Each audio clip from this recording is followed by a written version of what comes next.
All right, guys, this is the Shoot the Shit episode for the week.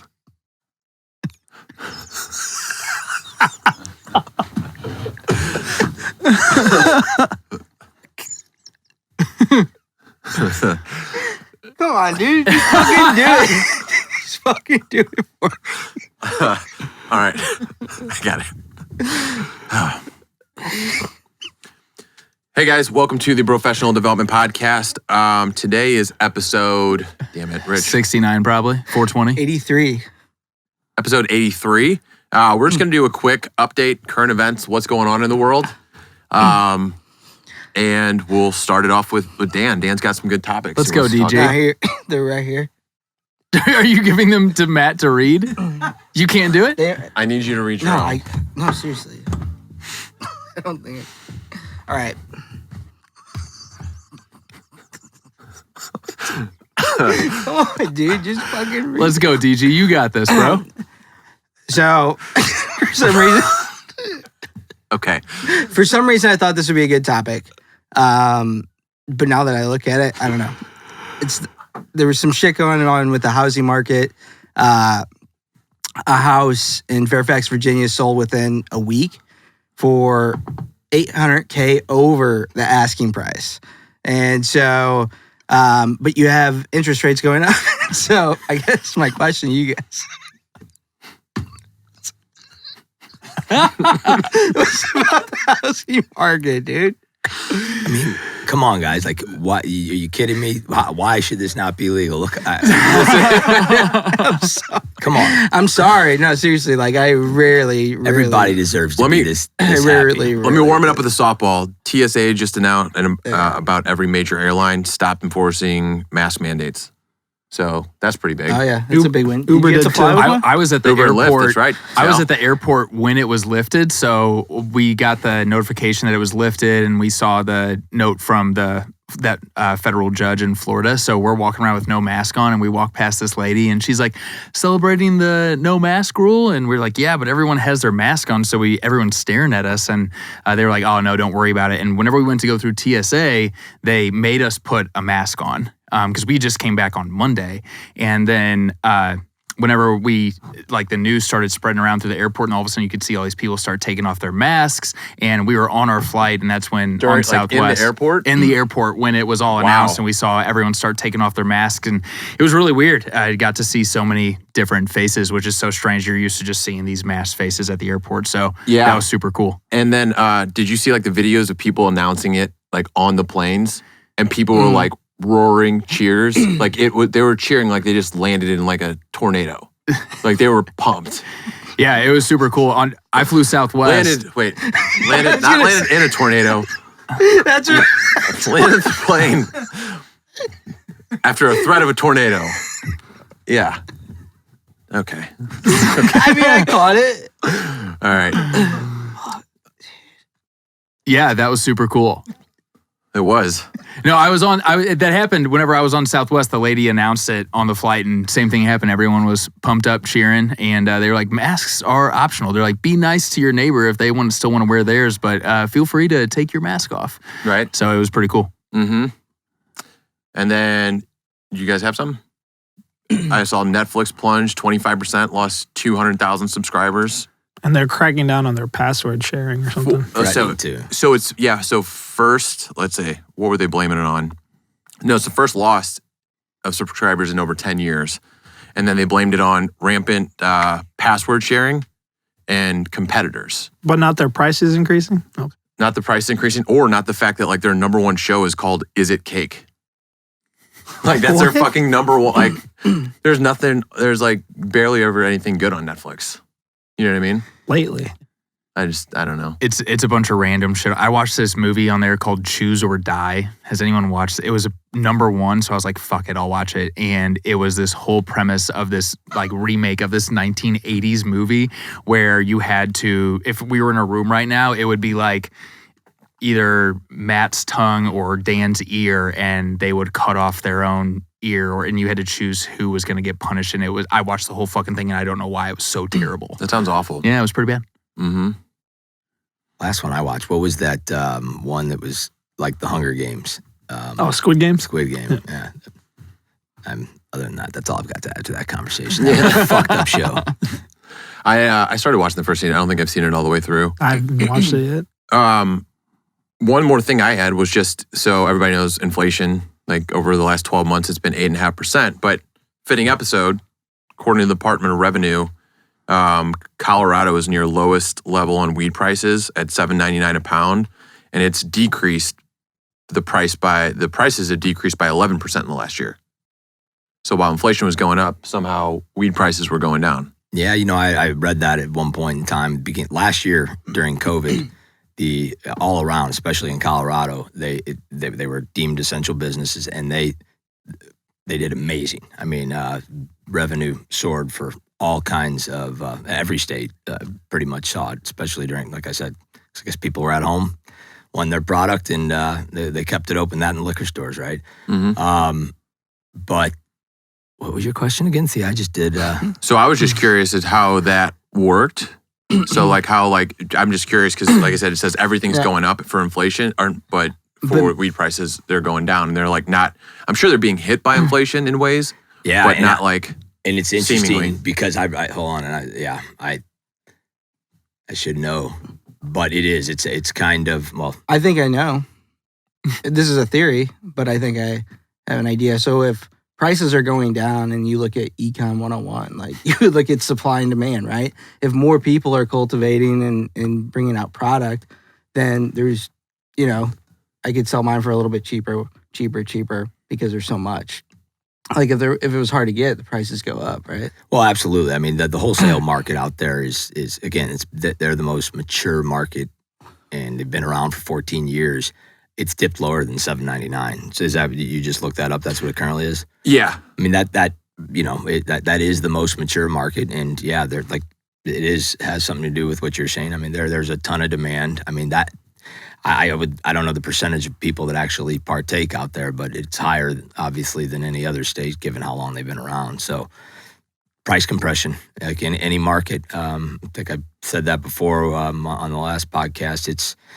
You're going to see that price compression in every market, and we just hope we pay our investors off before it goes down too far. But at the end of the day, guys, like it probably shouldn't be as expensive as it is right now. There's high barriers to entry to get into this business, and there's a lot of debt that's got to be paid down. But after that, we probably will be in a situation like Colorado where the prices are cheap. I mean, I can tell you right now. I mean, how long? You guys know this, whether you smoke weed a lot or not.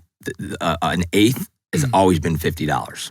Talk about inflation. There's been no inflation with the cost of a black market eighth. Out in Colorado, you can get eighths for $10. It's there's a lot of product out there, a lot of demand, and that's what happens. Yeah. And there's also supply. I mean, again, they're just a mature market. They've got, to our licenses, they have three times as many licenses out there, but they're also recreational. So, sure, yeah, that makes sense. What? The way you said it. Yeah. Damn it, Dan. God damn it, dude. Bobby, what do you got? I gotta shut the fuck up. That was a total cop out. No, so I was just out in Colorado, and obviously I don't say obviously, but I don't smoke weed anymore. And it was something that was a part of my life every single day first time I smoked pot was 18 because they drug tested me in high school. So I wasn't able to smoke pot until then. And going out to Colorado now, I'm like, fuck, I feel like I'm wasting my sobriety by being out. It's super interesting though, because here, Drew, you were saying how many dispensaries are there here in St. Louis? In St. Louis alone, I don't know, but there's a lot more here. But in the entire state, there's 193, or that's how many there's 200 now, I think.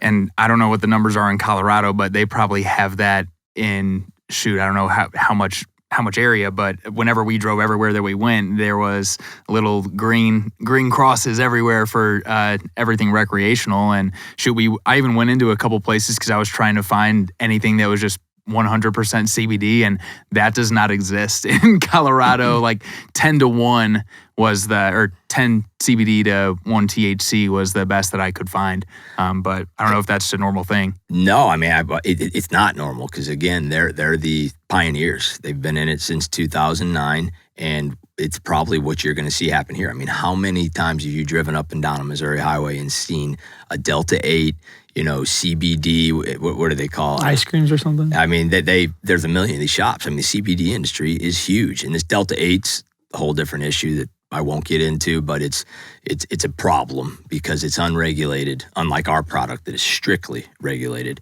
These you don't know what they're synthesizing these Delta 8 products with. But to get back on the topic, which was, the second time I lost my train of thought. I told you this was going to happen. It's 420, guys. All good. But we were going on, you're asking. CBD? Yeah, CBD. It's going to, back to my point. Sorry, guys. You're going to see, essentially, that's what's going to happen here. Fast forward 14 years from now, you're probably not going to see a Delta 8 store or CBD, store anywhere around here in Missouri. So I know you said you're not going to dive into that topic, but I am super interested because I don't know anything about Delta 8, and all I remember is I don't know if anyone ever smoked K2 when that was that's thing what for a little while. Right? No, K2, that was something, and you guys got to excuse my voice. I was gone for a second. Getting over it. Yeah, well, yeah. Yours is gone right now, right, Dan? I mean, just for a second. Yeah, Delta 8 is, K2, I remember that was a while back. It was more of like a flower, I think, that people were smoking. I don't remember much, but I remember it was a problem like Delta 8. Delta 8 is a much bigger and more prevalent problem, I think, than even that. But yeah, I'm not sure that they are both synthesized from the cannabis plant, but they're not. It's not THC. I know that much.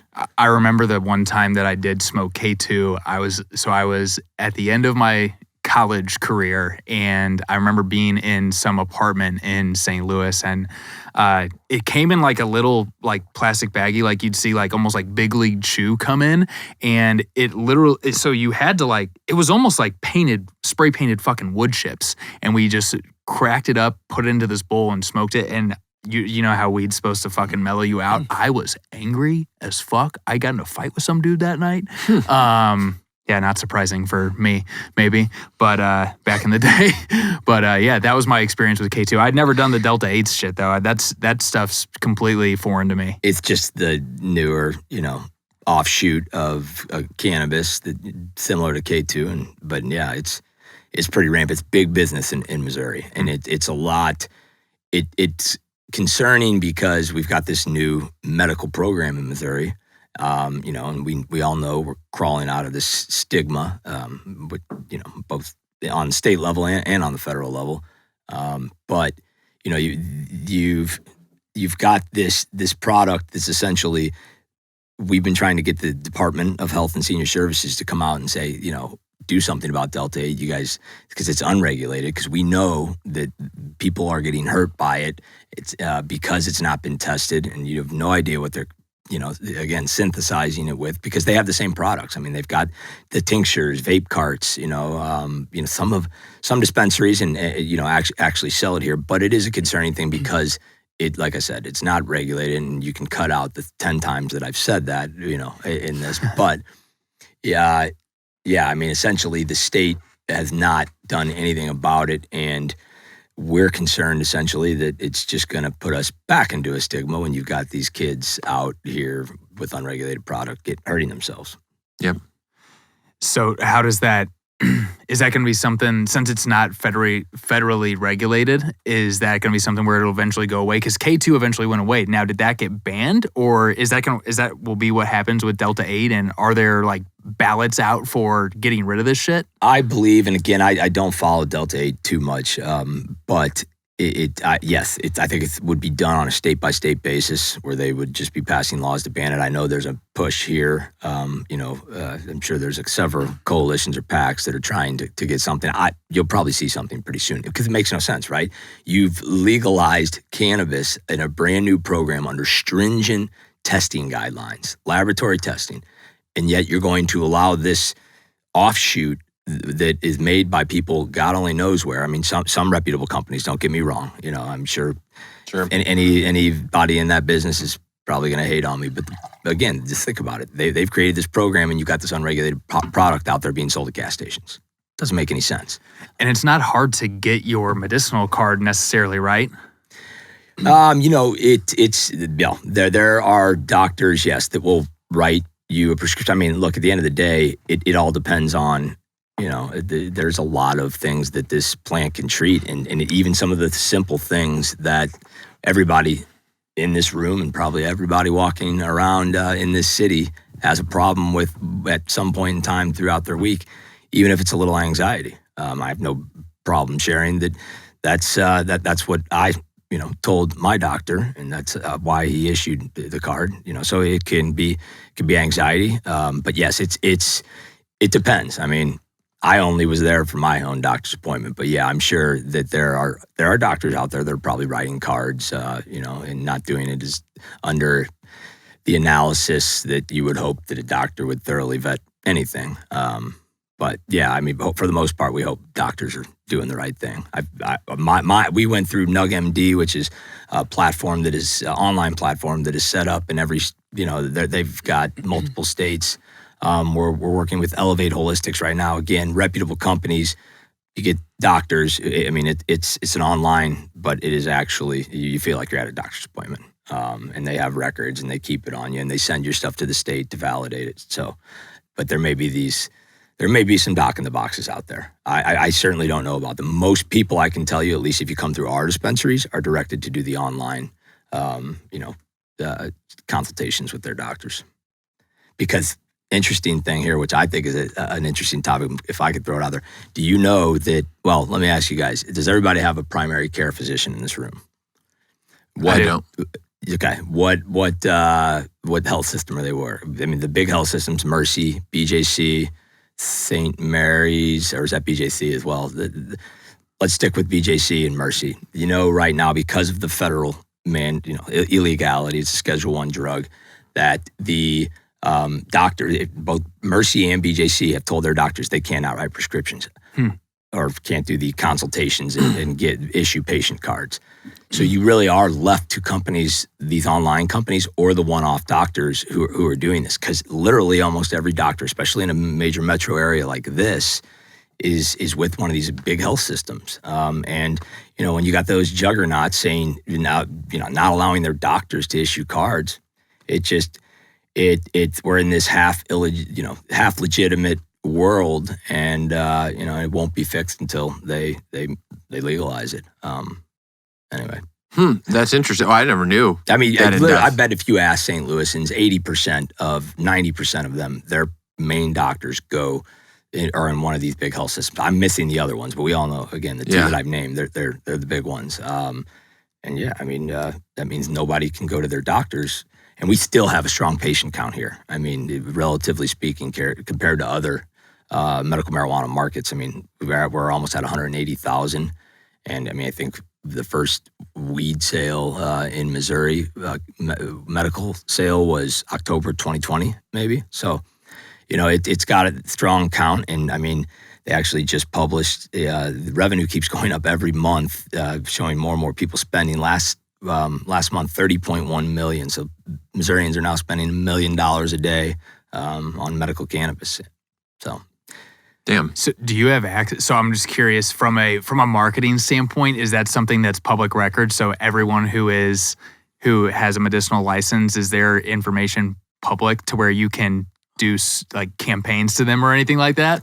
No. Interestingly enough, I even thought about it at one point in time, because you don't know how you're doing, right? We've got these brand new 3 stores. We opened our first store, I think, May 2021. So we're not even, a year into it, and we wanted to know where we stack up next to people. I mean, the only thing you can do is sit outside your competitor's door and just count, and you're not going to do that. Although I, shamelessly will tell you that I did that when we were open. Take a little lunch, see how the competitors are doing, kind of know where you are. But to your question, no, there's no public data. We don't have to publish financial records to each other. There are states that do that. And maybe in a recreational program, they may flip to that. But right now in the medical market, no, HIPAA doesn't apply to us. The Health Care Privacy Act, where doctors have to abide by with your information, but we operate in that sense that we have patients and we abide by HIPAA. So I think because of that, there's not a lot of pressure to outlay your customers, or I guess financial records are different. But no, point being, we don't have that. But at one point in time, I thought we could go to the Department of Treasury or whoever collects your sales tax, because we have to pay a 4% cannabis tax, which goes to the Missouri Veterans Fund. That's for the medical marijuana tax they charge. I thought you could see how much each store had paid in taxes if you did like a sunshine request, a public records request. But no, they certainly don't give that up. Right. I quickly found out talking to our attorneys. Damn. Yeah, it's crazy to me, and I know we're kind of running on time, but it's crazy to me, this Delta 8 thing, because I've seen it, and I've actually had a gummy, a couple times of it, and I never understood that. I guess I didn't question it, but it just didn't make sense how I could see it at a gas station. You know what I mean? Yeah. I mean, again, it's an offshoot of the product, and there are, I've never had it, but I've talked to people who have, and they say it messes you up. I mean, it's got the psychoactive effect of cannabis, but sometimes it's overwhelming. And again, it gets back to you don't know what the dose is. It could be made in somebody's shed in the backyard. Huh? That's messed up. Yeah. Well, I'm glad it turned out okay after I took it. Good. Yeah, But no, I also only took a baby amount that wouldn't even qualify. No, man. Hey, look, Yeah. I'm demonizing more than it, but it is a problem because you're taking shit that's not been lab tested, and that's kind of where everybody's trying to move this industry. Get rid of the black market. Let's create revenue for states. Tax it. Have responsibility laws, same we do as alcohol. I mean, at the end of the day, there is no argument that anyone can make against cannabis in my mind that shouldn't be made for alcohol tenfold. And so, yeah, I don't know. For sure. My position on that. Yeah. Delta 8 is. No, it's good. I guess, like I said, this is stuff that I didn't know about, and I'm sure everybody else will find pretty interesting. What should all these drug dealers do? Since they're going to be out of business at some point. Make a resume. Make a resume. That's pretty funny. No, but that's we were talking about that outside. That's how funny. there's probably going to be a big boom of sale. They're going to need literally salespeople for this shit. I think pharmaceutical or what is it? Medical device. All the restrictions and rules around that shit. You think they'll have we have Uber and Lyft? You think they'll have the Uber delivery Certainly. weed and stuff? Absolutely. We're actually trying to launch our delivery service currently. So, yeah, every dispensary in Missouri legally can deliver, but somebody's going to start. Actually, you can get a transportation license and do that right now, I would imagine. It's a good idea. It's probably more for a rec market at the end of the day because, there's probably not enough patients right now to support an independently transportation delivery. But you need to begin. We'll see. Actually, you know what? I say that, and I think one of the only delivering dispensaries right now is doing such that. So I don't know. I might be talking on my ass a little bit. Sure. Yeah. What, Rich? Were we out on time? Okay. So we'll just cut it here then. Guys, thanks for listening. We appreciate it. Drew, thanks so much for coming on. This is very informative, especially on, while we're recognizing the holiday. Yeah, no, I appreciate it. Happy holidays. Tell all your listeners, if you guys check out Kind Goods in Manchester, Fenton, St. Peter's, and look for our Daybreak Cannabis line on shelves and dispensaries statewide. Oh, yeah. Did I get to plug again, even though this isn't about me this time? There you go. Yeah. Not a sponsor yet. Just so you know, not a sponsor yet. You know what? Okay, we could talk. Have you had me on twice? Hey, we'll talk. Hell yeah. No, again, we appreciate you guys listening. Follow us on Instagram, subscribe on all major platforms. And I guess before we close out, Dan, you got any last words? Got any OG DGs for us? We'll see you guys next time. All right. See you guys. Later.